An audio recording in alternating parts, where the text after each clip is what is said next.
ದಿನಕ್ಕೆ ಒಂದು 10 ಕಾಲ್ 20 ಕಾಲ್ 30 ಕಾಲ್ ಬರ್ತವೆ ಸರ್. ದರ್ಶನ್ ಬಗ್ಗೆ ಮಾಡಿದಾಗ ಸಾವಿರಾರು ಕಾಲ್ ಬಂತು. ನಾವು ಕೇರ್ ಮಾಡೋಕ್ಕೆ ಹೋಗಲ್ಲ. ಮುತಾಲಿಕ್ ಮಾಗೆ ಮಾಡಿದಾಗಂತೂ ಏನೇನೋ ಮಾತಾಡಿದ್ರು.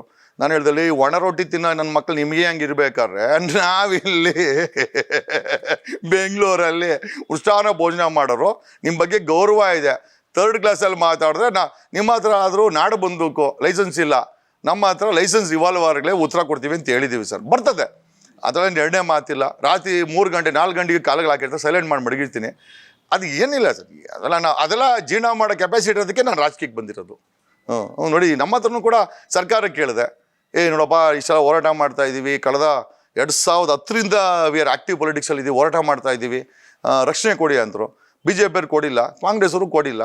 ಗನ್ಮ್ಯಾನ್ ಇಟ್ಕೊಂಡಿದ್ದೀನಿ ಸರ್, ಪ್ರೈವೇಟ್ ಗನ್ಮ್ಯಾನ್ಗಳು ಇಟ್ಕೊಂಡಿದ್ದೀನಿ, ಬೌನ್ಸರ್ಗಳು ಇಟ್ಕೊಂಡಿದ್ದೀನಿ.